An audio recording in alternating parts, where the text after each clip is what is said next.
Bom, em nome da Ampul Rio, a gente, da diretoria da Ampul Rio, a gente organiza essa jornada de história que tem como objetivo a discussão sobre a Base Nacional Curricular Comum, né? Esse documento, ele foi apresentado à sociedade, né? E foi publicado em setembro desse ano. E desde setembro começaram rodadas de discussões pelas secretarias estaduais de educação. As associações científicas foram convidadas em agosto, antes da publicação do portal, para uma divulgação sobre a base, sobre o portal, pela Secretaria de Educação Básica, né, do MEC. O ministro da Educação na ocasião não foi, ainda era o Jamine, foi o Palácios, né, que coordena a secretaria, que é o secretário de Educação Básica, e toda a equipe que trabalhou na formulação da Base Nacional Curricular. Na ocasião, as associações científicas foram chamadas para apresentar a ideia do portal. Não foi apresentado a base, não foi apresentado o documento. Então, na verdade, a gente foi lá. Todo mundo fez perguntas, né? Colocaram posicionamentos múltiplos, mas não houve, de fato, a apresentação de um documento.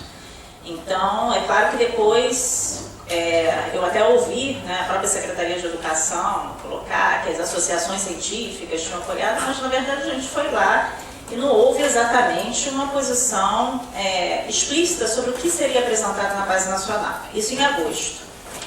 Em setembro sai o documento, né, uma versão preliminar, o que o governo está chamando de uma versão preliminar do documento, porque ela ainda vai incorporar sugestões, alterações, até a publicação do documento final. E nós teríamos um prazo, então, de setembro até dezembro para colocar propostas de modificações para a Base Nacional. Então, o prazo, me parece que é 17 de dezembro, né, a data de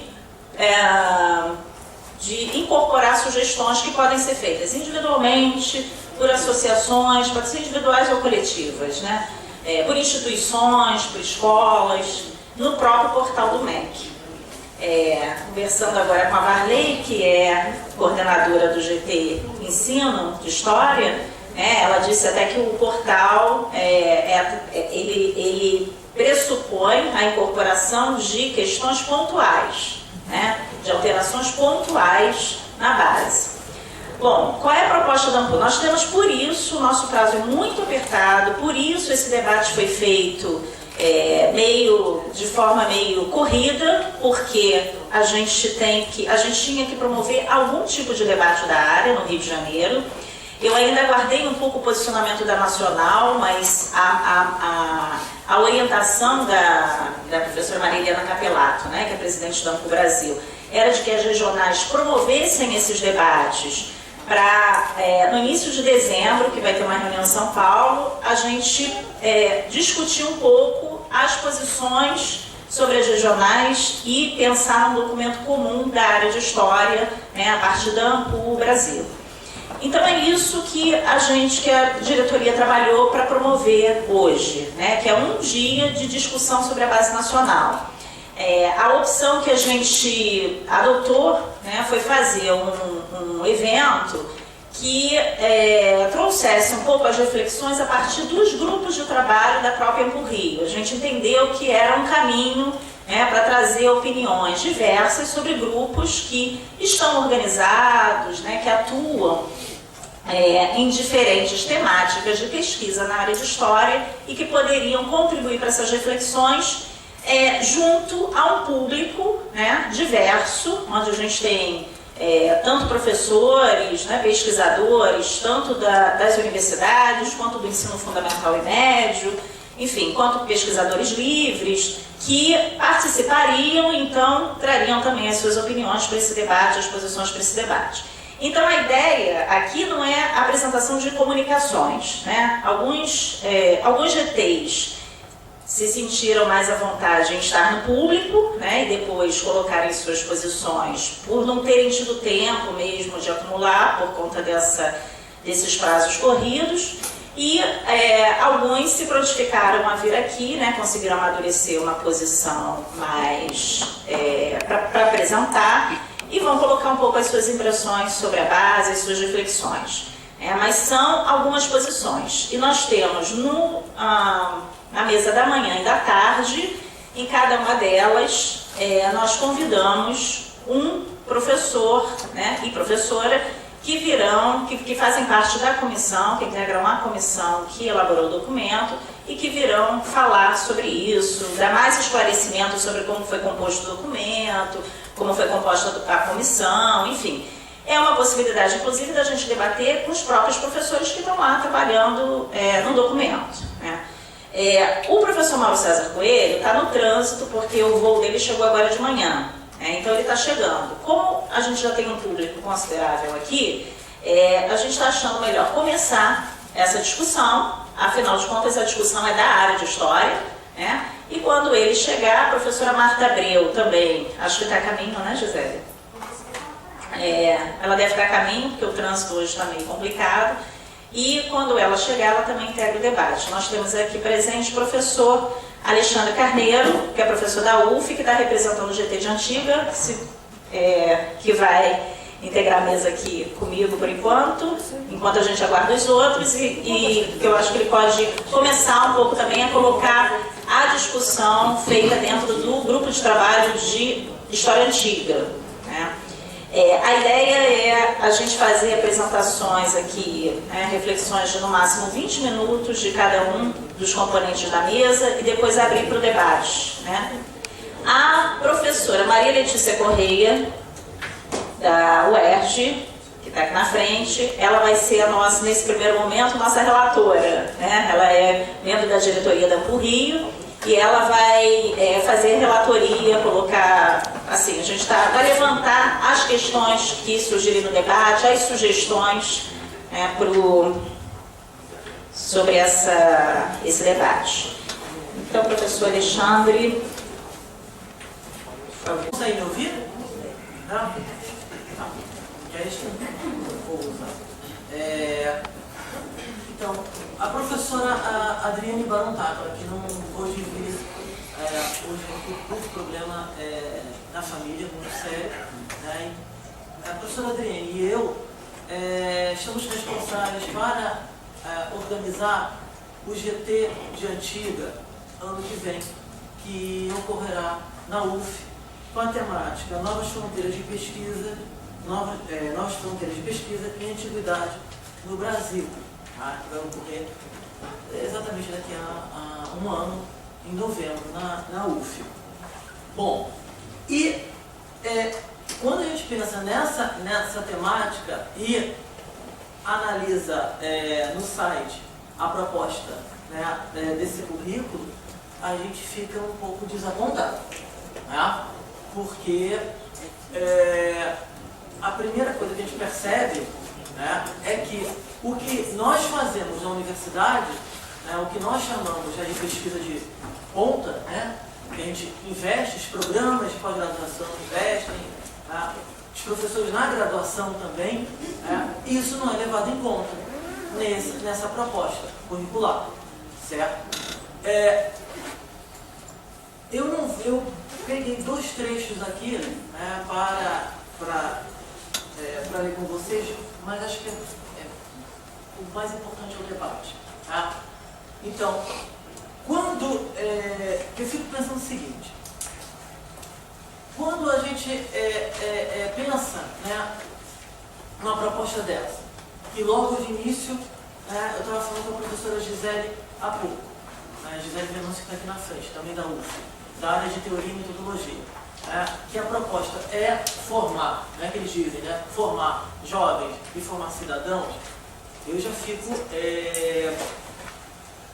da minha época, né, de estudante, eu tenho um pouco de receio dessas coisas, tá? Porque eu estudei em colégio, né, na época da ditadura, e tinha justamente essa proposta de cidadania e tal. Então eu já fico meio receoso, tá? E jogar isso, aí eu fico pensando assim, que isso é altamente anacrônico, tá? Essa proposta é altamente anacrônica, tá? No mundo que nós vivemos atualmente. Primeiro, parece um ranço que já vivenciamos. Então, quem está em 40, eu estou com 42, quem tem 40 já vivenciou isso, infelizmente. E também, como estava falando com a professora Gisele, parece um revival de pode ser uma interpretação só minha, estou dizendo que é a verdadeira, e a gente sabe que não existe verdade histórica, um revival de uma proposta de uma escola metódica, República Francesa, século XIX. Então, formar cidadãos. Eu penso em formar, sim, jovens que raciocinam e que fazem, que podem fazer relações e conexões nesse mundo da conectividade que nós estamos vivendo, nesse mundo da internet, que é uma grande revolução, essa área tecnológica. Então, estava falando com a Gisele, com o professor Edmar, em que esse jovem está acompanhando a atuação desses grupos do Estado Islâmico, e como é que ele vai entender isso, ou começar a raciocinar isso, ou pensar isso com essa experiência em sala de aula, baseada nesse currículo? Eu acho muito difícil. Bom, no gancho, então, dessa questão das conexões, quer dizer, nós, e aqui eu posso falar um pouquinho depois, temos aqui professores e pesquisadores da área de medieval, quer dizer, antigo medieval é praticamente ignorado nesse currículo, Então, é aquela velha história que minha ex-orientadora falava: o primeiro homem foi Adão, minha ex-orientadora Neide Temer, de História Antiga da UFRJ, fala que o primeiro homem foi Adão, o segundo é Cabral. Entre um e o outro não existe nada. Então é mais ou menos o que está acontecendo, que a gente está vendo nessa proposta, é isso. E depois os professores de Brasil, os especialistas de Brasil e de América, também devem falar sobre uma coisa terrível, que a Gisele estava me lembrando há pouco, falar em ciclos econômicos na história do Brasil. Então, eu acho que isso está ultrapassado. Mas, bom, e sobre essa questão desse jovem, que a gente não vai pensar que esse jovem, todo mundo aqui tem contato ou com filhos, ou com sobrinhos, com crianças, adolescentes, e que lidam com a internet, com essas cotidianas descobertas, então com essa conectividade que existe. Então há toda uma nova abordagem em história, em pré-história e história antiga, sobre o Mediterrâneo conectado. Então não existe um egípcio sozinho, um grego sozinho, um fenício. Então há interações, e que não é somente um mundo eurocêntrico, é o Oriente e o Ocidente. Então a gente não levar isso em consideração, porque essas e o Horden e Purcell são os autores que foram estimulados justamente pela conectividade, não levar isso em conta no estudo e no ensino de história antiga e de história, eu acho isso complicado. Seria mais ou menos o único ponto de conteúdo que eu não vou entrar em discussão de documentação, que também o estudo não só de antiga é muito interessante, que desperta uma série, que até a gente estava lembrando, sobre a questão do tempo e cronologia. Então, tempo e espaço são duas balizas que nós, historiadores, não podemos abandonar em hipótese alguma, e não são só 500 anos que vai fazer, estimular o aluno a raciocinar isso. Não estou desprezando, por favor, não estou desprezando a história do Brasil, em hipótese alguma, certo?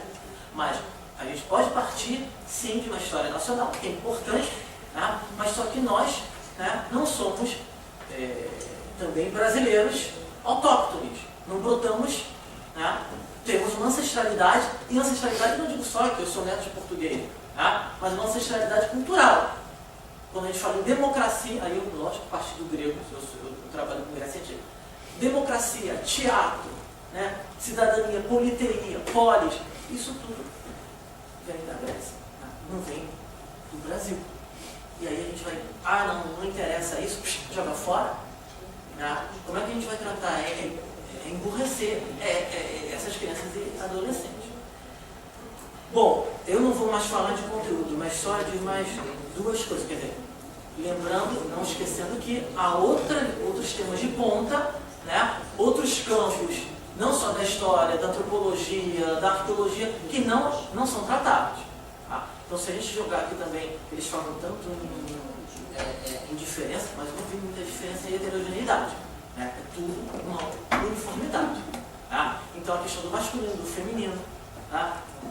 Vai ser trabalhado isso como? É só o masculino e feminino, só existe masculino e feminino no Brasil. E, pasmem, né? Nem o MEC é levado em consideração. Acho que a primeira coisa que eu deveria ter até falado aqui. Se o MEC fala que a área de história é dividida em sub-áreas, né? Isso não é levado em consideração. É uma área de antiga, medieval, moderna. Então isso não é nem pensado.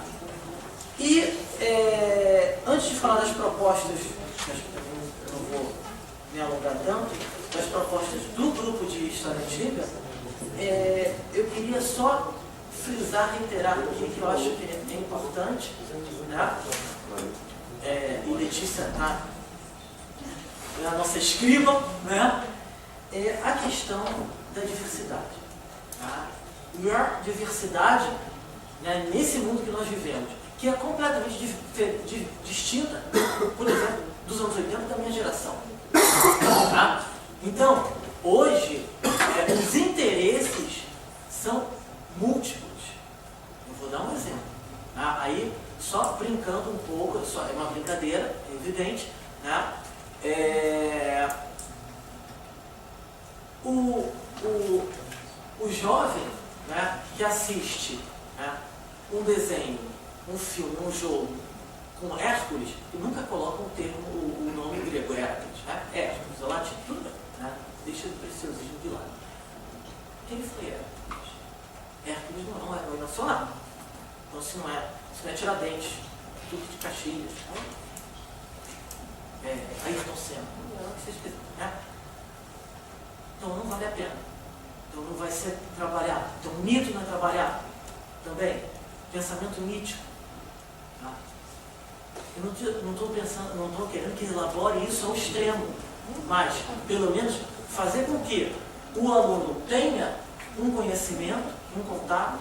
Quer dizer, é um aluno que são jovens que estão com esses games, esses jogos, tá? E que estimulam eles, né? E que o próprio professor, né, pode trabalhar isso na sala de aula e explorar, né? Então essa diversidade, né, de interesses, né, está sendo completamente descartada, né? E qual então seria a nossa proposta? O que nós fizemos? Né? Lançamos essa discussão, né, entre os professores cadastrados, né, do GT de Antiga, da ANPUR, né, e temos então 4 ideias, 4 propostas aqui. Fazermos então um texto coletivo, e aqui, desculpa, mas é forte, repudiando, né, a BNCC e apontando todos os erros, os principais, digamos, problemas e distorções que ela pode gerar. Colocamos o texto como petição online a ser assinado pelos colegas dos GTs, que com ela concordarem, destacando as siglas e cargos de cada um, que isso é importante, o peso institucional. Né? E aí vem essa terceira proposta, que é solicitar aos chefes de departamento, né, coordenadores de licenciatura, né, dos cursos de história, né, que assinem, né, com as regionais da ANPUR. E enviar essa petição ao MEC, né, esse documento, né, e publicar, deixar exposto, publicizado no site da ANPUR, certo? Letícia, se você quiser, depois eu passo isso aqui. Eu acho que eu fiz aqui um texto, a Adriane também, a Adriane deixou um texto aqui, mas acho que não precisa ser lido, ainda mais que a gente pontuou alguns trechos desse documento da base curricular. Se vocês quiserem depois, a gente pode disponibilizar isso online no site. Tá bom? Vocês mandam pra gente, a gente coloca lá, abre o GT, quem abre o GT, abre o documento de vocês. Então, eu agradeço a atenção de todos aqui e eu acho que o principal é a gente debater e fechar, né, alguns pontos, né, de forma veemente, e eu acho que, não sei, no debate a gente vai ver se estamos realmente intrigados, né, com pelo menos a palavra, né? Eu estou me controlando. Na segunda de maio eu tenho que me controlar. Né? Porque por mim, eu acendi um isqueiro nesse site. Queimado isso tudo. Bom, mas é a minha opinião pessoal de legal. Legal.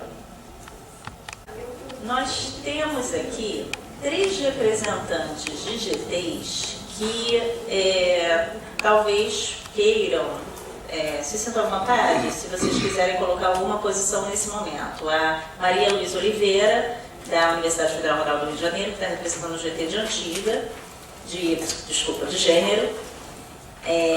A professora Mônica Lima, da UFRJ, do GT de História da África. E peraí, tem um terceiro aqui.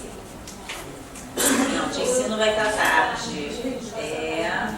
Como são as duas? A Érica Arantes e o Paulo Terra, professores da UF, que estão representando o GT Mundos do Trabalho. Né? Então, se vocês quiserem fazer algum comentário agora.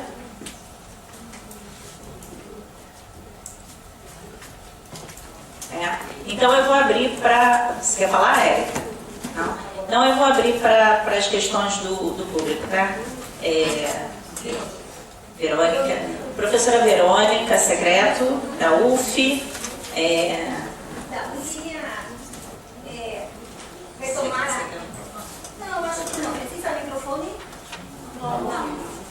Então, eu queria retomar o início da fala do professor. Verônica Secreto, da UF.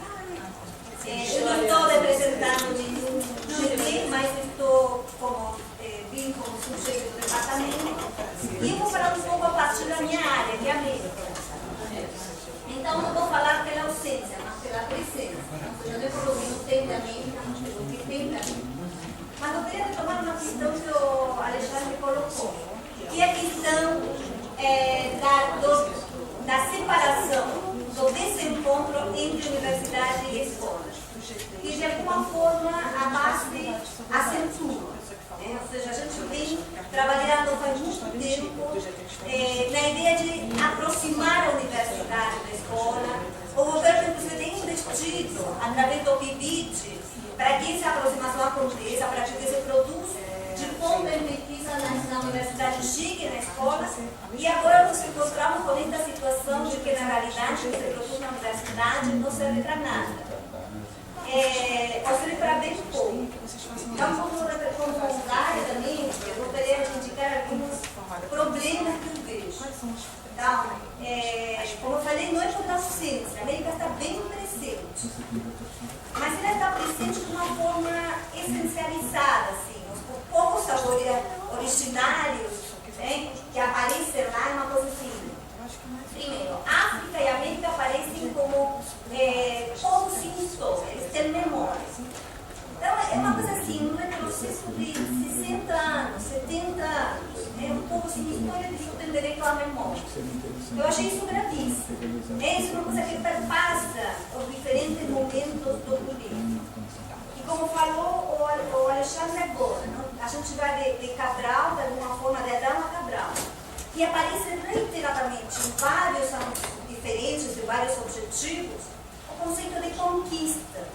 A conquista da América. Isso foi uma discussão que em 1992, quando o quinto centenário se deu, os termos conquista e descoberta foram questionados, foram problematizados. A relação é muito mais complexa que uma conquista. Então, na realidade, assim, uma conquista volta a ser egocêntrico, volta a ser Portugal protagonista da história. Então, acho que ainda naquilo que o currículo quer vir a salvar a gente, na realidade, afunda muito mais. Então, fica essa concepção de Portugal protagonista da história e desconhece o currículo, acho que de ponta a ponta, qualquer processo demogênico. Os índios são sempre índios, os europeus são sempre europeus, e por aí vai. Depois, vários erros de conteúdo mesmo que tem. Por exemplo, quando vai lá na frente falar em migrações, ele é muito frouxo em todos os conteúdos, de repente ele ajusta algum conteúdo muito específico. Então, por exemplo, fala em migrações e especifica japonesa, diáspora judaica, e coloca a diáspora judaica como fosse um processo contemporâneo, sobretudo a Segunda Guerra Mundial. Tem o nosso colega de medieval que pode atestar que não é assim. Já processos diaspóricos são complexos, você só pode entender entendendo a origem. Não tem como você pegar o fim da história e entender essa história. Enfim, são algumas das questões que eu queria salientar, sobretudo pegando essa questão que o Alexandre falou, do divórcio que você cria entre o que a gente está produzindo e que tenta que chegue no currículo escolar através de várias políticas, não é só através da criação de um currículo que chega, a gente tem várias, o PIBID, os GTs, a gente tenta fazer essa ponte universidade, porém a gente vê que a ponte não adianta, porque ela vai ser cortada. Então é isso que me assusta enormemente. É muito desestimulante para a pessoa que está na universidade continuar a fazer o que faz, porque de alguma forma assim, fora não faz sentido o que a gente faz.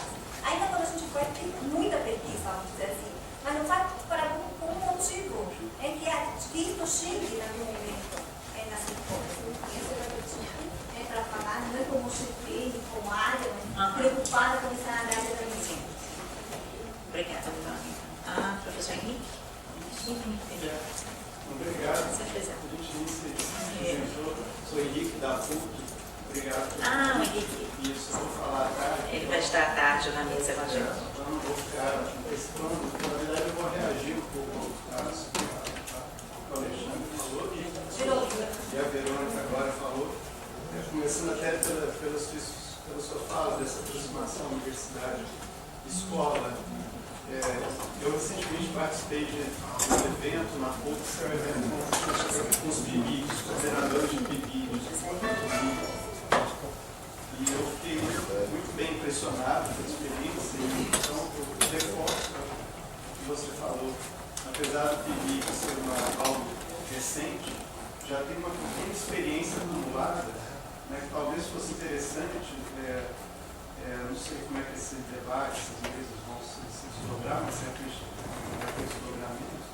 Talvez trazer os coordenadores de PIBID, fazer um convite para que os bolsistas alunos do PIBID participem desse fórum, ampliar um pouco esse fórum, insistir mesmo, convidar, mandar e-mail, trazer, porque é uma experiência, eu realmente fiquei muito bem impressionado com os coordenadores apresentando os resultados, os alunos apresentando. E eu acho que essa pequena experiência acumulada pode contribuir um pouco para.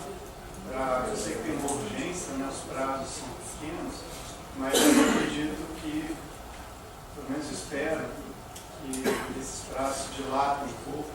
Né, eu acho que trazer o pessoal do PIBID para frente desse debate pode ser bastante interessante, né, e dar legitimidade para essa experiência que está se acumulando para essa discussão. Primeiro, é uma sugestão a partir do que você falou. Com relação ao que a Alexandre falou, eu só queria fazer, eu vou voltar isso na minha exposição à tarde, mas eu não sou nenhum especialista, né, mas eu me interessei por diversas razões nesse debate, e eu, nesses últimos 2, 3 meses, por razões diversas, eu fui ler muito, de fato, de maneira sistemática, o conjunto de leis, regras, regulamentos, resoluções esse cipó começa com a Constituição, vai para a LDB, vai para as diretrizes curriculares de 2013, um conjunto de regras que vão se desdobrando. E algumas coisas, eu concordo com o que você falou, uma concepção que me parece bastante essencialista, empobrecida, a ideia de cidadania, formar cidadão consciente, a ideia de história como formação do povo brasileiro, né? Uma coisa bem de dimensão épica, meio século XIX, formação do povo brasileiro, mas ao mesmo tempo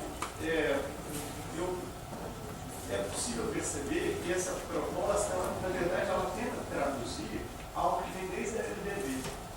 ênfase em história do Brasil, está na LDB. Diretrizes curriculares nacionais de 2013, pensado de uma maneira bastante essencialista, ou índio, ou afrodescendente, está na LDB. Então, o que eu fiquei com interessante, na verdade, o buraco é mais embaixo. Eu concordo com você, eu acho que essa proposta tem que ser efetivamente problematizada. Né? Eu vou voltar a esse ponto, o meu ponto de vista da problematização, eu vou apresentar na tarde. Mas, para ter alguma, eu acho, efetividade para esse debate, né, a gente também tem que pensar nisso. Né? O que a lei autoriza e não autoriza. Porque as condições de problematizar certas coisas, elas são regulamentadas também. Né? Algo que tem de 15 anos, está em lei. Né? Está na lei. Tem que enfatizar a história do Brasil, entendido como formação do povo brasileiro, afrodescendente, índio e europeu. Coisa bem essencialista.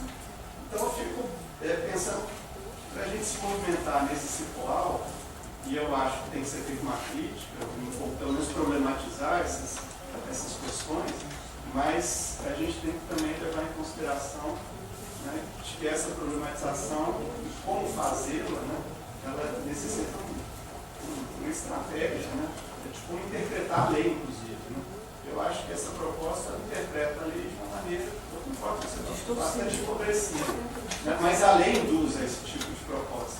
A LDB induz esse tipo de proposta. E dá até para entender, em 1996, saindo da ditadura, toda uma discussão que é possível compreender as razões, né, de falar o que tem de cidadão, democracia, é possível entender, eu acho que todo mundo defende, e é bom, gente. A questão é como você traduz isso numa proposta mais interessante e menos essencializada do que é esse conjunto de fatores formadores do povo, essa época da formação da identidade nacional. Ainda que seja uma identidade plural. Tem isso aqui, mas é uma época da formação da identidade e a escola com uma pedagogia do cidadão consciente. Mas é só para a gente, nesse sentido, o portal da base é muito interessante, porque tem toda essa documentação. Está tudo lá. Tem propostas curriculares dos estados. Né? Realmente um material, nesse sentido, eu acho que é um gol dentro do MEC, né? Uma bola dentro do Renato Janine, da publicidade, né? Da total visibilidade para que não especialistas em currículo como eu e muita gente, provavelmente alguns aqui, se interessem, tomem pé, escutem. Né? É uma bola dentro, né? Transformar isso num debate público. Mais um ponto, só para terminar. Você colocou a questão da diversidade. Então veja como é que a própria lei e as próprias diretrizes são empobrecidas nessa proposta. Está nas diretrizes curriculares de 2013, chama de direitos à diferença. A ideia de cidadania é pensada como titular de direitos sociais, direitos civis, direito tradicional. Mas o próprio diretriz curricular fala em direitos à diferença, entendendo como diferença de gênero, diferença sexual, algumas coisas que você vê. E essa proposta ela ignora completamente. Então ela é conservadora até mesmo com relação às diretrizes de 2013, até mesmo com relação à LDB de 96. Até mesmo querendo obedecer ao que a lei autoriza, né? Essa proposta ela é conservadora, ela é um passo atrás. Obrigada, Henrique. Algumas pessoas se inscreveram, eu vou pedir para que a Juscelia pegue o nome das pessoas, que eu não tenho como aqui interromper as falas para pegar o nome de todo mundo. Juscelia, se apresenta para o pessoal. E aí ela vai recolhendo os nomes. Enquanto ela traz os nomes, eu queria dizer o seguinte: o professor Mauro Coelho, a professora Cristina Ritt chegaram, estão lá atrás, né? vieram nos prestigiar e também da contribuição deles, né, que têm trabalhado nesse documento, inclusive para esclarecer alguns pontos, né. O professor Mauro, se puder compor aqui a mesa com a gente. Eu vou propor, então, fazer o seguinte, a gente fazer uma inversão. Como ele chegou, e Mauro, a gente, na verdade, já começou a encaminhar aqui a nossa conversa, porque o Mauro teve um atraso no voo, né, enfim, trânsito do Rio, e a gente começou a encaminhar a conversa. O professor Alexandre Carneiro fez uma primeira reflexão, né, dentro do debate feito no GT de História Antiga, e o professor Mauro agora vai fazer uma pequena apresentação que talvez traga alguns esclarecimentos sobre a própria composição do documento. Tá? E aí depois a gente volta às questões dos inscritos. Todos, inicialmente eu queria agradecer a oportunidade de que nós estejamos aqui hoje dividindo com vocês algumas das reflexões que nortearam a formação deste documento preliminar, e queria também me desculpar pelo atraso, mas o voo, o trânsito, a esteira, tudo isso foi protelando um pouco a minha chegada aqui. Eu e a professora Cláudia, nós não tínhamos muita certeza de como seria a dinâmica de hoje. Então nós elaboramos uma apresentação que nós temos utilizado nesses momentos, e essa apresentação ela está dividida em duas partes. Uma é uma apresentação geral sobre a base, e a maneira como esta equipe foi composta e todo esse processo tem sido pensado, e uma outra apresentação mais detalhada sobre como o componente história foi pensado. Então, nessa primeira parte da jornada, eu vou apresentar esta apresentação mais geral sobre a base, sobre como ela foi constituída, do ponto de vista da estrutura do Ministério da Educação e a estrutura dos que compõem o documento. A base, e talvez eu repita algumas das questões que já foram apontadas aqui. A base ela é entendida por diversos instrumentos normativos e legais como um direito do aluno. Então ela foi pensada como os direitos de aprendizagem que crianças, adolescentes, jovens e adultos inseridos na educação básica têm, e como estes direitos devem ser efetivados, como eles podem se concretizar na educação básica. É importante que se entenda que a base não é todo o currículo. A base é algo que, apesar de não estar definido em nenhum instrumento normativo, é algo que todos entendem que gira em torno de 60% do currículo. No Brasil, os currículos são definidos pelas Secretarias Estaduais de Educação e se entende que a base compõe 60% desse currículo, os outros 40% sendo da competência das Secretarias Estaduais. Então, esse documento preliminar, que está agora em discussão, é um documento que projeta os direitos de aprendizagem para esse percentual de 60%.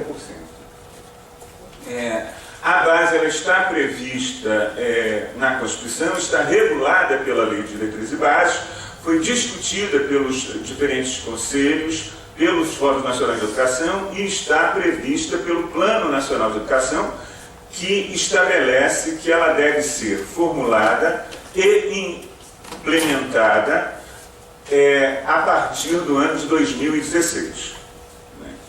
Isso significa que dois atores são aí acionados. Um é o Ministério da Educação, que tem a responsabilidade de elaborar o documento. E outro é o Conselho Nacional de Educação, que é quem tem a prerrogativa de apreciar, regular e providenciar a implementação deste documento curricular. Então, esses dois atores, em momentos distintos e com atribuições distintas, se associam para a regulação desta Base Nacional Comum Curricular.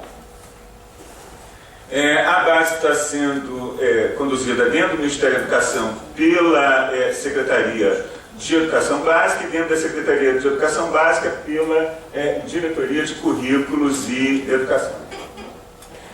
A base ela tem um fluxo instituído pelo Ministério da Educação. O Ministério da Educação ele reuniu um conjunto de especialistas que elaboraram um documento preliminar por componente curricular. Esse documento preliminar ele se encontra agora no seu segundo momento, que é em discussão com a sociedade.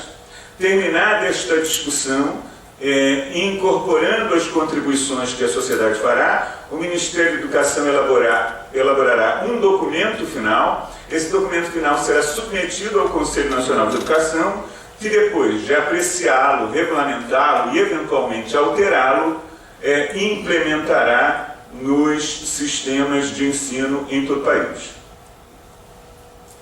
Esse documento ele foi composto por esses que são chamados de especialistas. Quem são? São 116 especialistas, ou seja, graduados nas áreas dos componentes curriculares, acompanhados de assessores também com especialização na área do componente curricular, submetidos a uma coordenação geral instituída pelo MEC para este fim. Os especialistas, que conformam ao todo, se não me engano, 116, eles são divididos em duas categorias.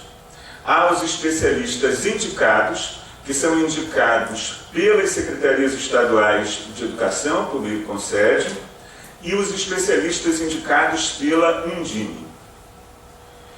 Além dos especialistas indicados, existem os especialistas convidados, que são professores de universidade com experiência na área do seu componente curricular. Experiência entendida como reflexão na área de ensino de história, geografia, matemática. Esses 116 especialistas eles estão divididos por componente curricular e área de conhecimento, cada um por meio de uma assessoria. Aqui estão todos os assessores de todas as áreas de conhecimento e componente curricular. Então, cada componente curricular tem um grupo de assessores, exceção feita à matemática, que é componente curricular e área do conhecimento. No caso da área de ciências humanas, são 4 componentes curriculares, 4 assessores. Para efeito de elaboração do documento preliminar, ensino religioso, que não é componente curricular e nem é a área do conhecimento, foi agregado, para fins de elaboração do documento, à área de ciências humanas. Uma questão operacional. Esta é a distribuição de assessores especialistas pelo país. Os assessores estão divididos... Você pode voltar, Cláudia, por favor? Os assessores estão divididos pelas universidades do Sudeste e Sul, e há 2 assessores, um da Universidade Federal de Pernambuco e outro da Universidade Federal Rural de Pernambuco. Então, a concentração de assessores, ela reflete também a concentração de especialistas conforme o mapa representa. Esse mapa ele não foi elaborado pelo Ministério da Educação, ele foi elaborado pelo grupo de especialistas de geografia. E ele é um mapa que tem uma certa defasagem, porque ele foi elaborado em junho, e desde junho essa comissão de especialistas ela foi alterada. É importante, me parece, narrar um pouco como que se dá a conformação desse grupo de especialistas na área de história. Inicialmente, a área de ciências humanas não contava com uma assessoria em história e nem se encontrava completa com o módulo de cerca de 12 especialistas, que é o que se espera em cada área. Em dado momento, se não me engano, em maio, né, do junho deste ano, foi instituída uma assessoria para o componente curricular História, e essa assessoria foi assumida pela professora Cláudia Ritt. E como a professora Cláudia Ritt, então, terminar de compor a comissão de especialistas na área de História, convidando mais 4 especialistas de universidades. Passo a compor a comissão. Então, a gente mostra logo aqui a comissão de História, que é composta pelo professor Antônio Daniel Ribeiro de Alagoas, ele é da Secretaria de Estado de Educação de Alagoas, a professora Marinelma Meireles, que é também da Secretaria de Estado de Educação do Maranhão, o professor Reginaldo da Silva, que é da Secretaria de Estado de Educação do Amapá, a professora Tatiana Xavier, que é da Secretaria de Estado de Educação de Minas Gerais.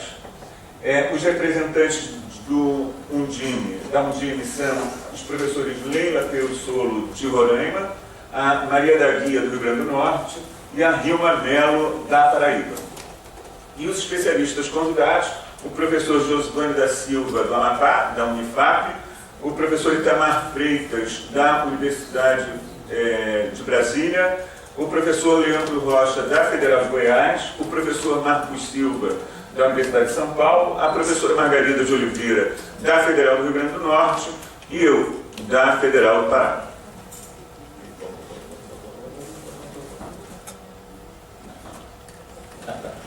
Então, esses componentes, eles estão assim distribuídos pelo país, e essa distribuição, ela aparece em todos os componentes curriculares. A estrutura pensada pelo Ministério da Educação era que essa comissão de especialistas trabalhasse, e daí o módulo de 12, cada 4 especialistas por cada etapa da educação básica. Considerando que em cada etapa da educação básica você teria um representante da Undime, um representante do CONCEP e os 2 representantes da universidade. No entanto, essa previsão ela sofreu várias alterações. Via de regra, todas as comissões trabalharam com uma divisão dos especialistas por etapa, formulando uma primeira versão do documento, que depois foi criticada pelo Pleno, volta, refaz, e o documento final é elaborado pelo Pleno dos especialistas. Nós sabemos que isso não foi seguido por todas as comissões. O caso que nós temos mais notícia é o caso da matemática, que todos eles elaboraram todo o documento do início ao fim. Mas o documento final, ele, em todos os casos, é referendado pelas comissões. Qual foi o trabalho desse grupo? Esse grupo, inicialmente, fez o levantamento de todas as propostas curriculares existentes no país e de todos os documentos curriculares elaborados pelas secretarias estaduais de educação e também por secretarias municipais. Terminado este trabalho, foi feita uma análise deste material. Desta análise se constatou inicialmente que há no Brasil hoje, em vigor, 2.000 propostas curriculares. Sobre essas propostas curriculares essas 2.000, foi feita uma análise do que essas propostas curriculares encaminhavam, quais eram os procedimentos, os encaminhamentos teóricos que os demais documentos também sugeriam, para que a base tivesse, para que os especialistas tivessem uma base a partir do qual pudessem pensar o documento preliminar que ora está em discussão. Uma vez feito este levantamento, os especialistas passaram a trabalhar na formulação dos objetivos de aprendizagem. Então, primeiro foram elaborados os objetivos gerais, os objetivos de aprendizagem por área de conhecimento, por etapa de ensino e por ano de ensino, e por componente curricular. A partir desses objetivos foram formulados os textos que agora estão em discussão. Então, esses textos eles são o resultado da reflexão inicial sobre os direitos de aprendizagem, tanto por componente curricular, quanto por nível de ensino e por ano na sua etapa. E como é que esses objetivos foram pensados? A recomendação do Ministério da Educação é que os objetivos de aprendizagem eles dessem conta sempre de uma operação intelectual, um contexto e uma concretização. Cada área do conhecimento, no entanto, teve liberdade para aglutinar esses objetivos da forma que melhor me pareceu.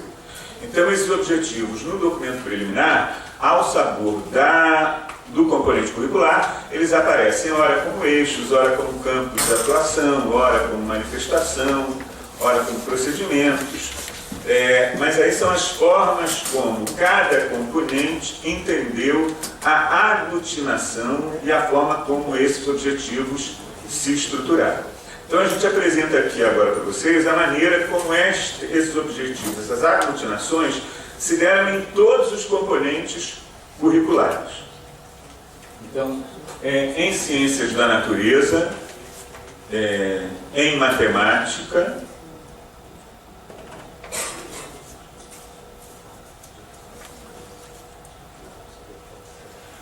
em linguagens em língua portuguesa e língua estrangeira,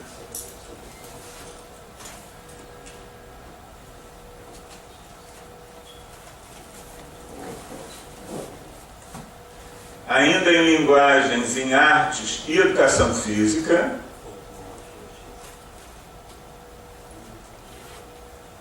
ciências humanas, geografia e história,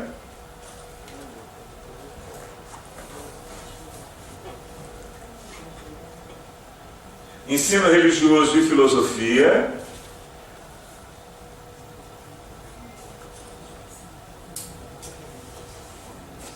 e sociologia.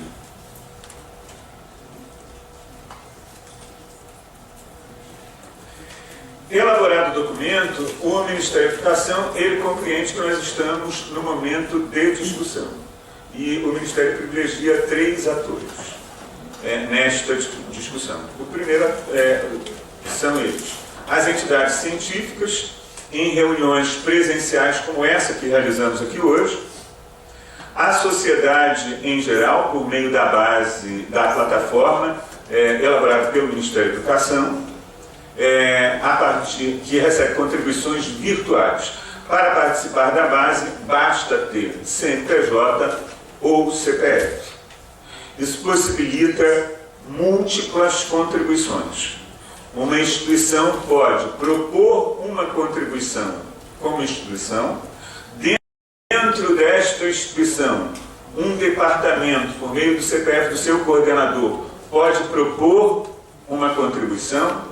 Dentro desta unidade, as subunidades podem propor contribuições. Os grupos de pesquisa, os NEADs, as linhas de pesquisa, os programas de pós-graduação podem propor contribuições e cada professor, cada aluno individualmente pode propor também a sua contribuição. E o outro agente com o qual o Ministério da Educação espera manter essa interrupção são as secretarias de Estado de Educação, a partir também de encontros presenciais como esse. O que acontece nesses encontros presenciais é que nós, ao final desse encontro, nós elaboramos um relatório com todas as contribuições apresentadas para que ele seja considerado para que elas sejam consideradas no momento de formulação do documento final. O Ministério da Educação ele viabiliza 2 vídeos, um está no YouTube e outro está na própria plataforma, para maiores informações sobre a base. E esse é um endereço que todos vocês já conhecem, mas não custa repetir, de contribuição na plataforma. A apresentação geral da base é esta. nós tínhamos pensado que à tarde a professora Cláudia apresentaria mais detalhadamente o conteúdo curricular de História. Então eu fico à disposição de vocês para o que vocês entenderem.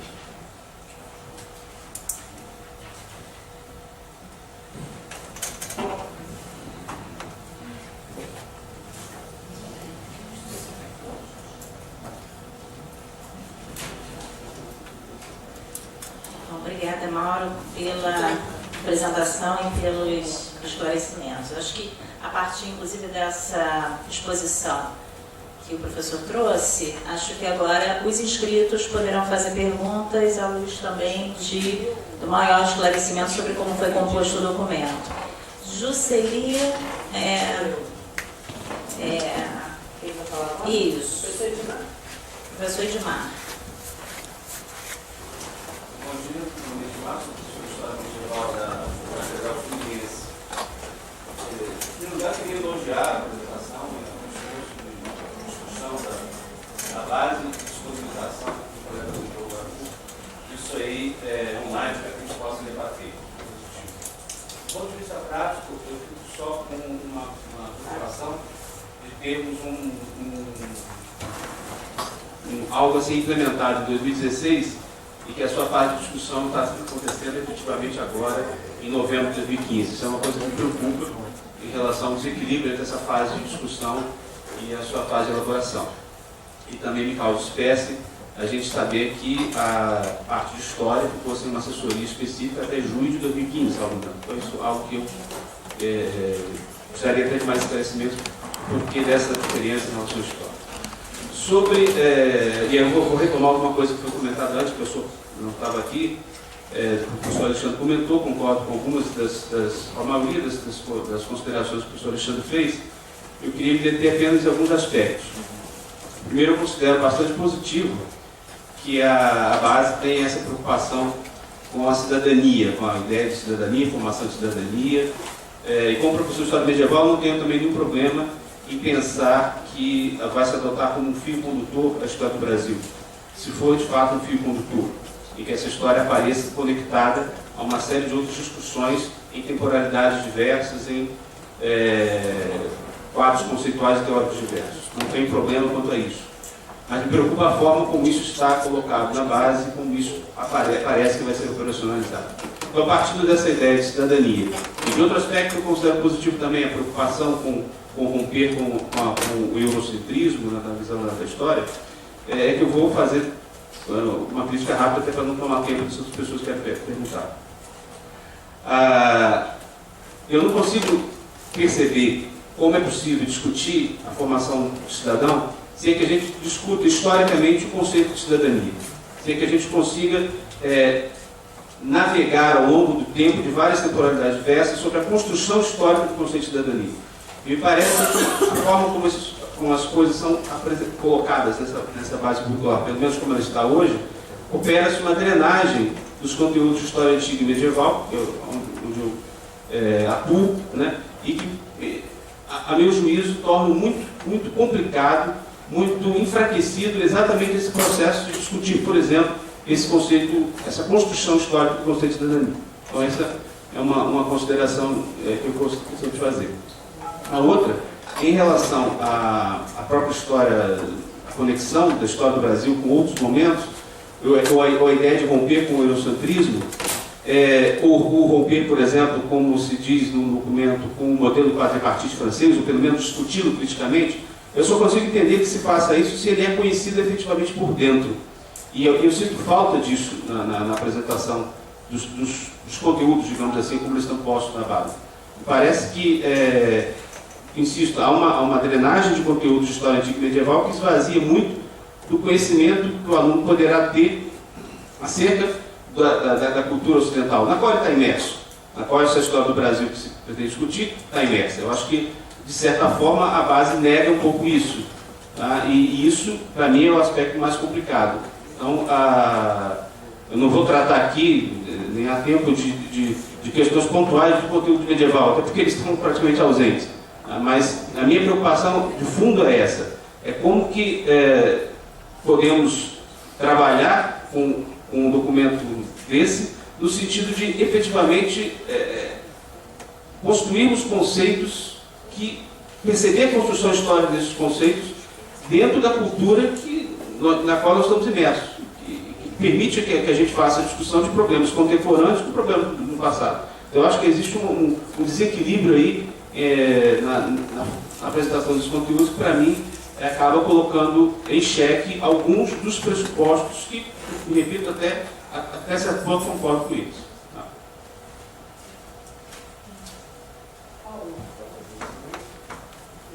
Paulo, professor Paulo Terra. Olá, sou professor da UF de Campos.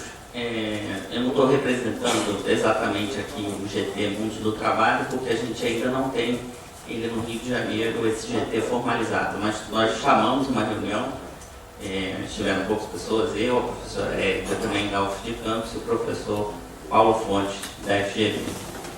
Vou apresentar só algumas pequenas discussões que a gente teve de pontos a respeito do trabalho, né? Por um lado, uma visão muito otimista no sentido de que o trabalho ele aparece de forma bem significativa na base, né? Então a gente teve um olhar bem otimista em relação a isso, né? Mais do que, por exemplo, nos outros currículos que a gente tem acesso, né? Mas se por um lado o trabalho aparece muito, né, chamou a nossa atenção de que aparece muito o trabalho, as formas de trabalho, as relações de trabalho, mas aparece de uma forma bem menos significativa o trabalhador, né? Então isso também chamou a nossa atenção. Porque quando aparece o trabalhador, geralmente aparece a partir mais do nono ano, né, relacionado ao aspecto, por exemplo, ao movimento sindical do pós-30, né? Então também está relacionado a Verônica tinha falado recentemente, né, como discussões da área, né, não necessariamente chegam na base, né? Então, a gente na área do mundo do trabalho vem discutindo que é importantíssimo pensar, né, esse trabalhador também antes de 1930, enfim, né, inclusive pensar o trabalhador escravo, né, também como o escravo como trabalhador é uma coisa fundamental, né? Chamou também só uma coisa bem específica, né, que naquela parte sobre a discussão da Constituinte, a participação dos movimentos sociais, o movimento dos trabalhadores está ausente, né, que é um problema seríssimo, porque foi uma participação efetiva e muito importante, né. Só para terminar, né, uma coisa que chamou também, que é importante frisar, né, que por mais que apareça o trabalho de forma mais contundente, né, mas também o trabalhador, né, mas que a gente considera importantíssimo dentro da área, inserir o trabalho e o trabalhador dentro das relações sociais, né? Então, e aí entra com certeza pensar os conflitos de classe, né? Classe é um termo que não aparece, né, na base, que também é uma questão importante de ser colocada, né? Ainda mais quando a gente vive esse movimento de escolas sem partido, né, todos esses ataques que têm sido colocados, né? Mas a gente faz questão de frisar que não dá para pensar trabalho, trabalhador, sem pensar nos conflitos de classe, né? Seria uma coisa importante de estar presente. Bom dia a todos. Meu nome é Maurício, eu sou professor da Educação Básica, sou professor na Escola Estadual Ayrton de Almeida e gostaria de apontar alguns pontos que nós, professores da Educação Básica da minha região, achamos relevantes e demais preocupantes, né? Primeiro ponto que nós, professores, não somente professores de História, que atuam na educação básica, que estão dia a dia com alunos, em discussão constante com o conjunto de professores, nós entendemos que a escola é um espaço orgânico e que essa escola ela funciona centrada na interdisciplinaridade. O fazer docente nas escolas, e eu me sinto à vontade para falar, porque eu tenho 10 anos de atuação, já atuei em várias redes, na rede particular, em várias redes públicas, então eu conheço algumas realidades diversas, né, dentro do ensino, e especificamente do ensino de história aqui no Rio de Janeiro. E o que nós vemos aqui na base e nos preocupa é a ausência de uma reflexão interdisciplinar. Parece que não há diálogo entre as outras disciplinas do eixo ciências humanas. Por exemplo, eu posso dar alguns exemplos. A filosofia, por exemplo, ela vai estar trabalhando história da filosofia, história do surgimento da filosofia no primeiro ano do ensino médio. E a antiguidade só vai ser muito mal, né, vista a partir de uma análise comparativa das cosmogonias, né, e mitologias no terceiro ano do ensino médio.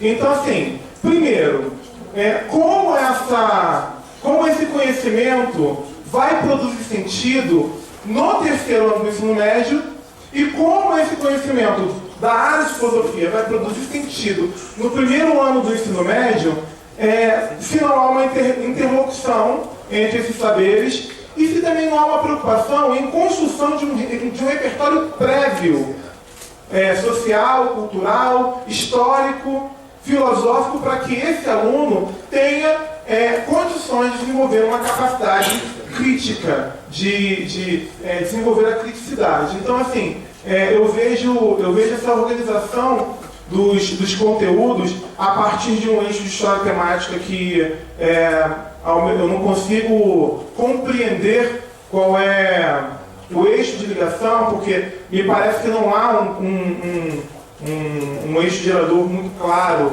né, que vá construir, né, essa noção de temporalidade ao longo do ensino fundamental e do ensino médio.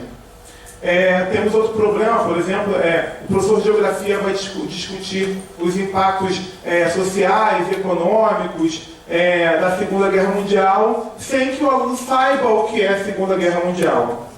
Então, assim, os professores de geografia, os professores de filosofia, de sociologia se veem muito preocupados do impacto que o currículo de história vai causar nas outras disciplinas. Tem uma outra questão que eu gostaria de apontar, que é o problema da temporalidade, né? A minha pergunta é: como construir temporalidade, noções de temporalidade, se nós temos recortes arbitrários dos conteúdos que privilegiam a história do Brasil, a história da América, a história não da África, né, mas do afro-brasileiro, porque a África também é muito pouco abordada no currículo, mas, na proposta da Base Nacional Comum. Mas como construir temporalidade dessa forma? Né? Se não existe nenhum fio condutor, se não existe nenhuma estrutura lógica aparente, então essa é uma segunda preocupação. A terceira preocupação, para não me alongar muito, é o problema dos silenciamentos. Porque é claro que essa proposta é uma proposta que visa dar ênfase à história do Brasil. E eu acho isso salutar, saudável. Mas dar ênfase à história do Brasil não significa silenciar conteúdos. Não significa silenciar trajetórias. E o que me parece é que é uma tentativa clara de silenciar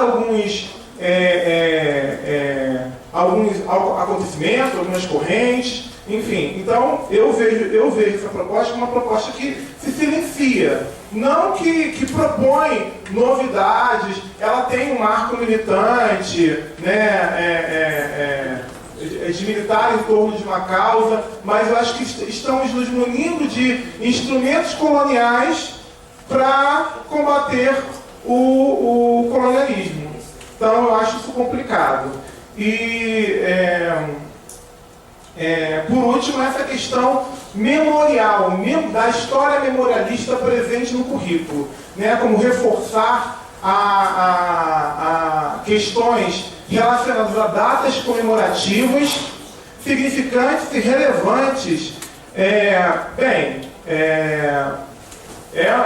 Obviamente é um retrocesso a partir do momento que a história avançou muito em suas concepções teóricas e metodológicas, e nós vamos abandonar a nossa trajetória de profissionais do tempo e começar a pensar em marcos memoriais que servem um pouco mais à construção de políticas específicas e menos ao ensino de história.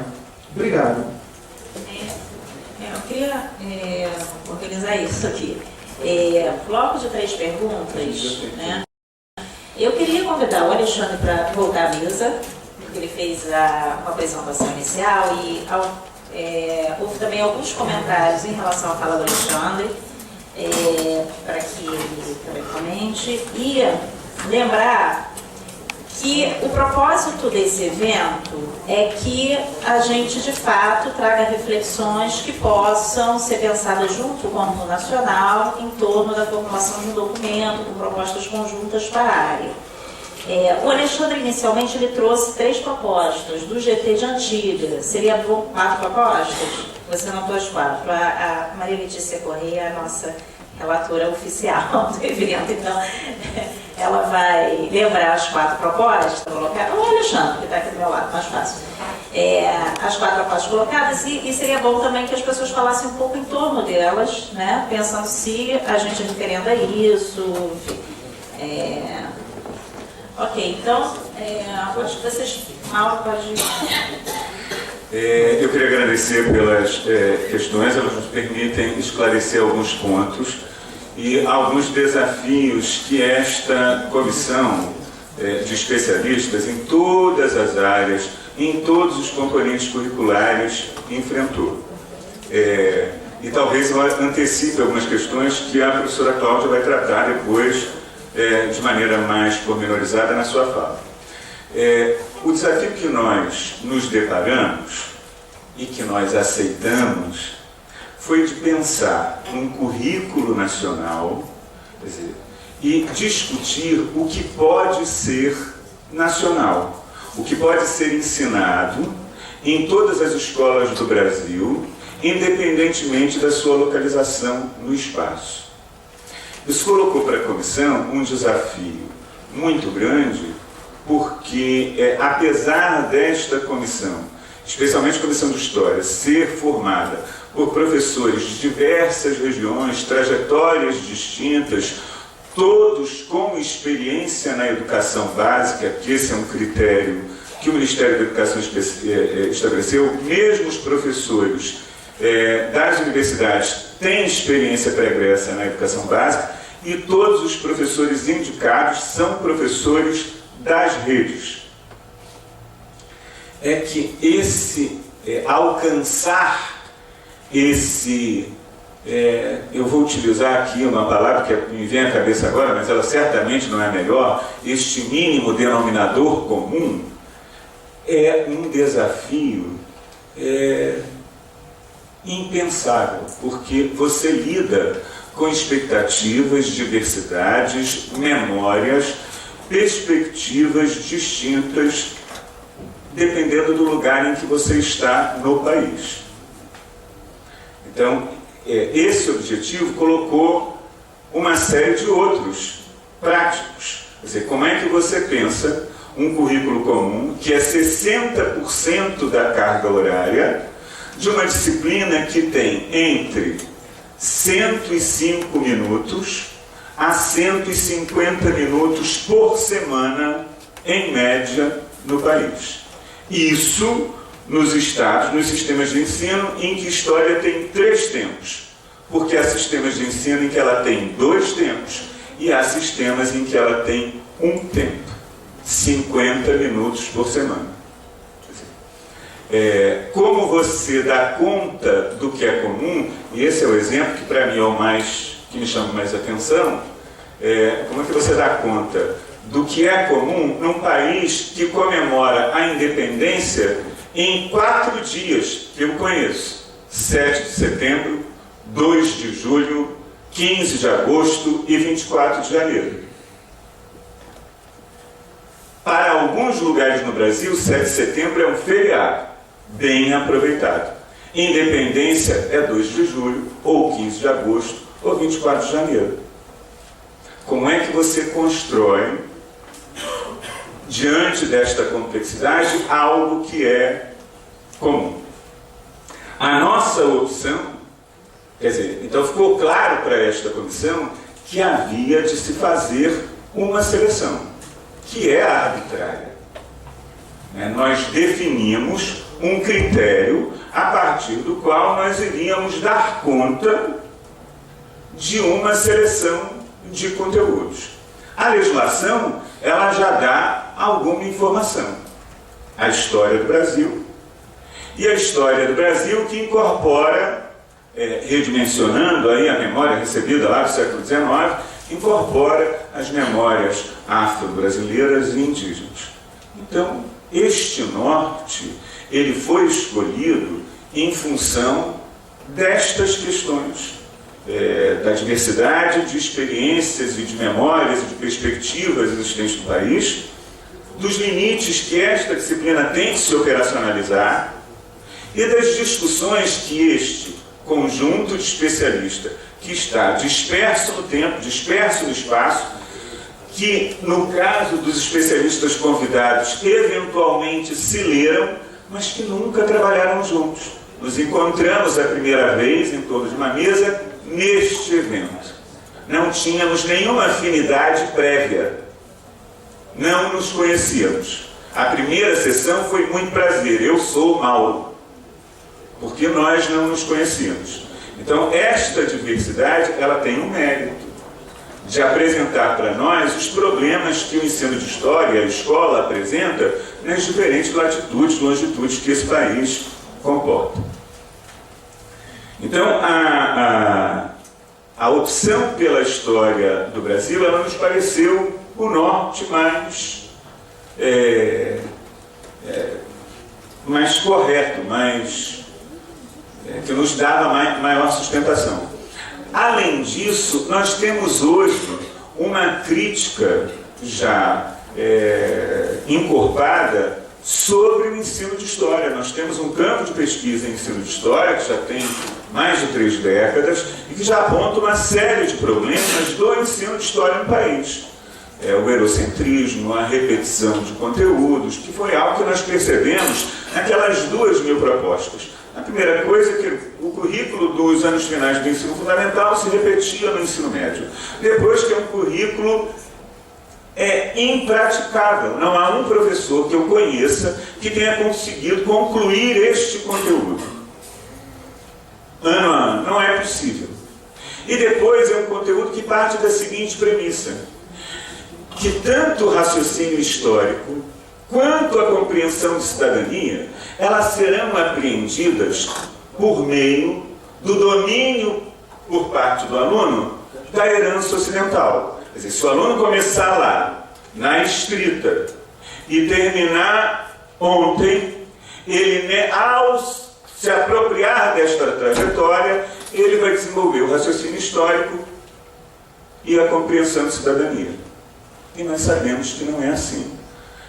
A crítica já estabelecida, reiterada sobre o ensino de história, aponta isso. Então nós fizemos algumas opções, exercemos o nosso arbítrio, que era uma atribuição que a comissão tem, baseado nesses princípios. Eu até entendo algumas das questões que aparecem nesse imenso debate em que estamos envolvidos desde o dia 26 de setembro.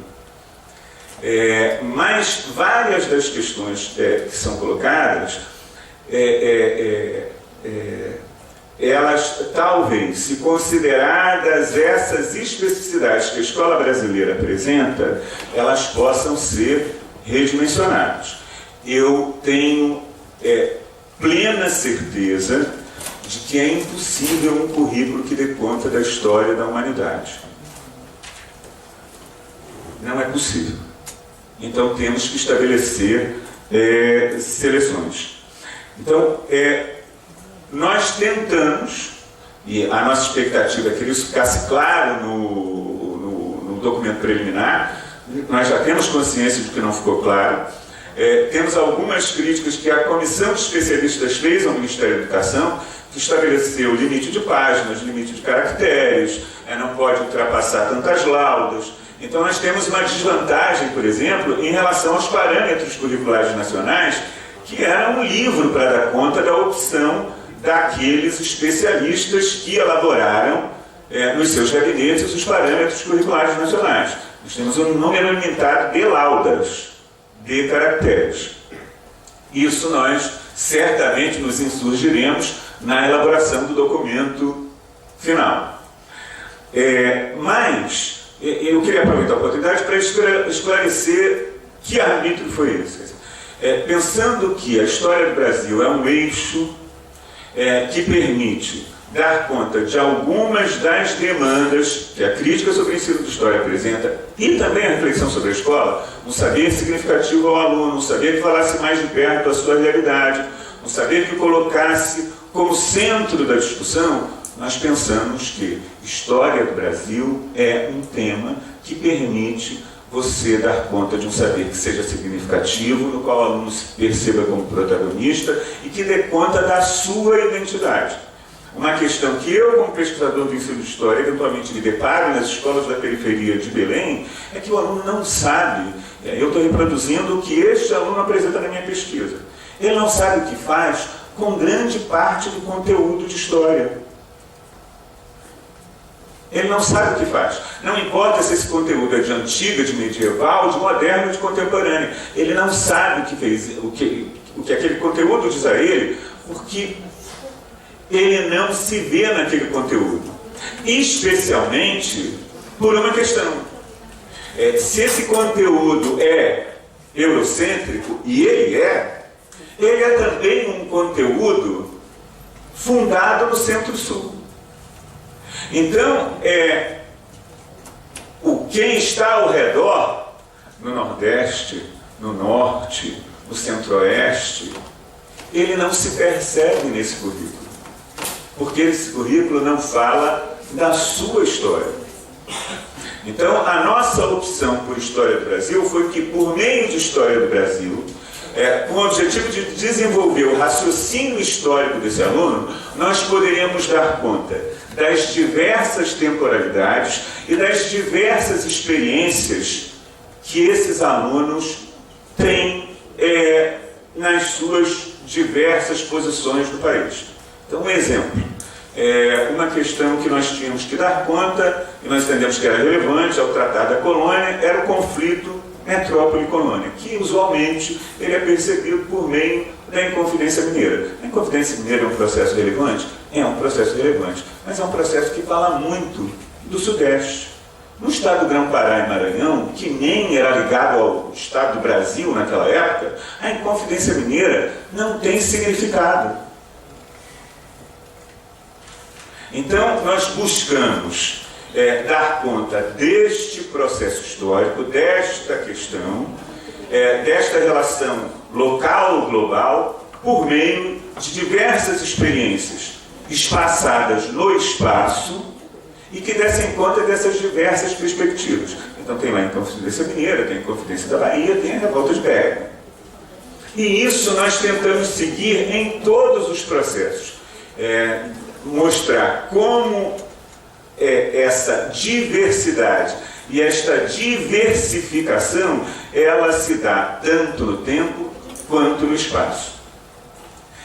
Entendemos que, especialmente nos anos finais do ensino fundamental, esse aluno ele tinha que ter uma reflexão sobre tempo histórico, e esta reflexão sobre história, quadripartite e outras representações de história está lá presente no 6º ano.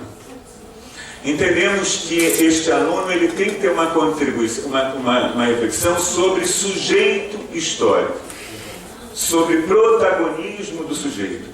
Isto está lá no 7º ano. Porque não há como esse aluno aprender sobre cidadania sem aprender sobre protagonismo. E isso nós tinha ficado claro lá no 7º ano. Entendemos que esse aluno, para desenvolver raciocínio histórico, ele tem que ser capaz de analisar processos históricos e não a herança ocidental como um todo. Porque é assim que nós, historiadores, produzimos conhecimento. Eu, quando vou pesquisar sobre o diretório no estado do Grão-Pará e Maranhão, eu tenho clareza que este diretório ele tem influências e confluências com uma tradição que lhe é pregressa. Mas eu não vou necessariamente analisar toda a trajetória para dar conta daquele processo. Eu estabeleço um recorte. E assim nós fizemos. Como todo historiador, estabelecemos recortes.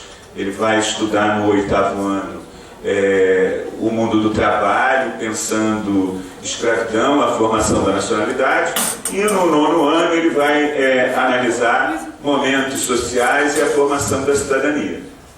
Então,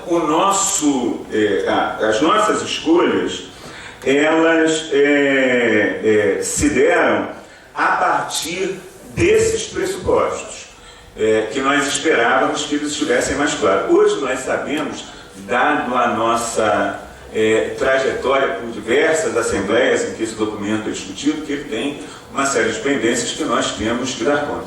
Uma delas, que nós reconhecemos no momento em que vimos o documento pronto, com todas as disciplinas, é essa que o Maurício apresenta, que é um diálogo muito frágil entre as disciplinas. Mas isso nós já começamos a trabalhar, a comissão tem trabalhado com uma série de mapas, estabelecendo tabelas, verificando confluências entre as diversas disciplinas, tanto por etapa quanto por ano, para tornar essa disciplina, esse diálogo mais interativo entre as disciplinas. Eu só queria fazer uma consideração pontual com relação a algo que o Maurício falou, com relação às datas. Nós consideramos que era importante, porque a escola é permeada por datas.